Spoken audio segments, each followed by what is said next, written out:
Alors, j'ai commencé l'aïkido en 1984, ça fait 35 ans maintenant. Les motivations, en fait, au départ, comme tous les jeunes, ados, j'ai essayé un peu tous les sports, individuels, collectifs, sans jamais m'y retrouver. À un moment donné, simplement mon oncle me dit tiens, j'ai fait de l'aïkido, c'est intéressant. Et voilà, j'ai regardé les plus proches clubs qu'il y avait de chez moi, et il y en avait un à proximité de l'université. J'essayais de faire médecine, et donc il y avait un club juste à côté. Et donc j'étais poussé le club d'aïkido du Luc à l'époque. Et c'est là comme ça que j'ai commencé avec M. Batigne.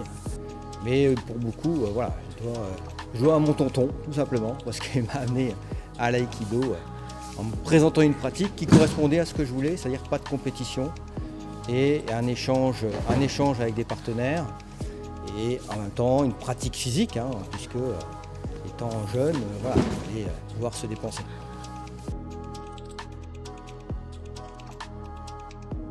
Alors, pour la position, évidemment, mon sensei d'origine, Monsieur Batigne, qui fait partie des anciens qui ont démarré l'aïkido dans la région. Il m'a enseigné la rigueur, le travail, la technique, les techniques de base. Et après, évidemment, Christian Tissier, comme pour beaucoup d'entre nous, mais aussi quelques maîtres japonais que j'ai pu voir, Yamaguchi Sensei, que j'ai pu voir, c'est quand même quelque chose d'extraordinaire. Je l'ai vu 2 fois sur Paris, Endo Sensei. Et aujourd'hui, peut-être aussi des pratiquants un peu plus jeunes, qu'on ne retrouve pas automatiquement à l'Aikikai, comme Aoki Sensei, qu'on retrouve plus sur d'autres dojos au Japon, et qui apportent aussi une pratique qui correspond à ce que je recherche un petit peu maintenant. Je suis allé au Japon pour la première fois l'année dernière, 3 semaines au Japon.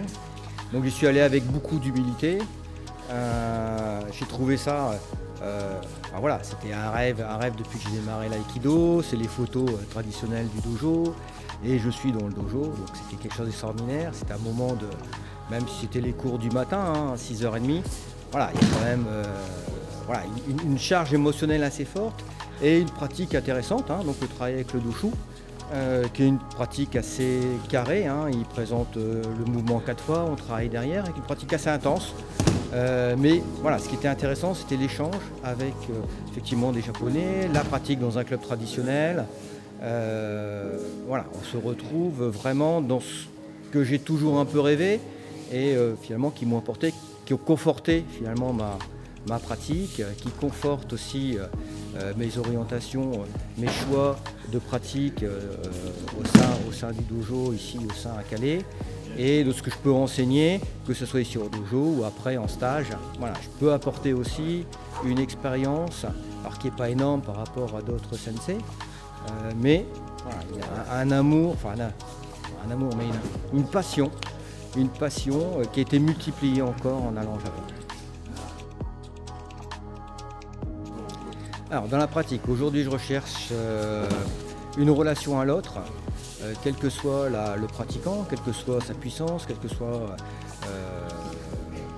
sa puissance, soit sa fébrilité, soit sa fragilité, mais une relation en échange, une harmonie, et tout en restant martial, donc avec une efficacité et un geste précis.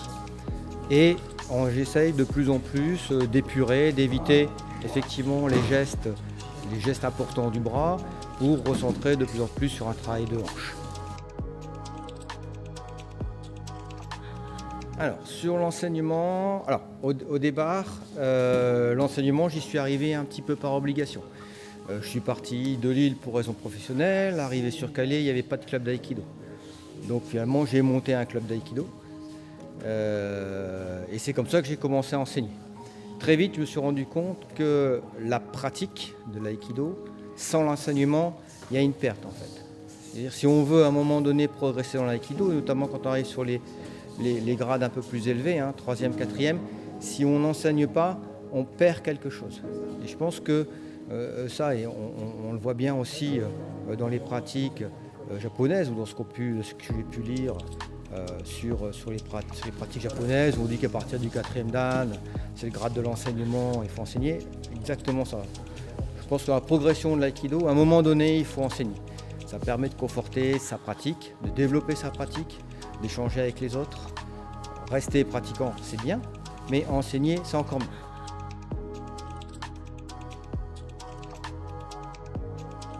Pour moi, le titre de sensei, sensei, ça veut dire professeur. Donc voilà, c'est enseignant. Voilà. J'ai pas d'accroche spécifique sur le titre de sensei. Bon, voilà, certains élèves m'appellent sensei.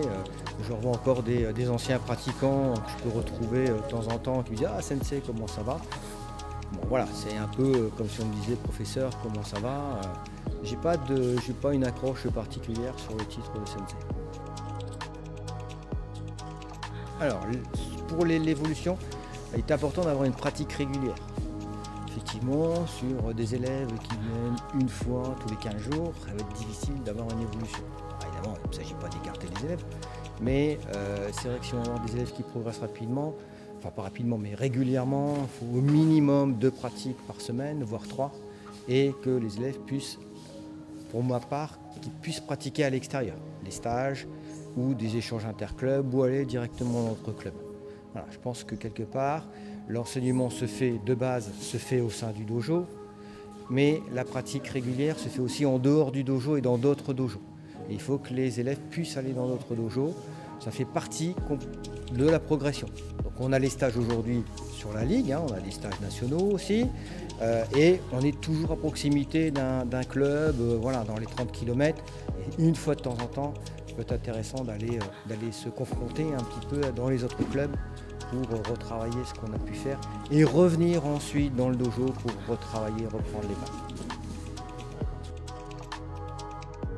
Alors, le but des techniques en Aïkido doivent permettre aux pratiquants d'apprendre à connaître son corps, d'une part, échanger avec le corps de l'autre, donc essayer de travailler sur le corps de l'autre, en deuxième phase seulement, et après, en même temps, si possible, voire souvent on commence à travailler ça quand il connaît bien ses techniques de base, le travail de la hanche, le déplacement de la hanche, donc en mettant de moins en moins de force et de plus en plus de relâchement. D'accord ? Donc, essayer de travailler le relâchement tout de suite, et la technique, elle vient là pour avoir une relation à l'autre, selon les prises.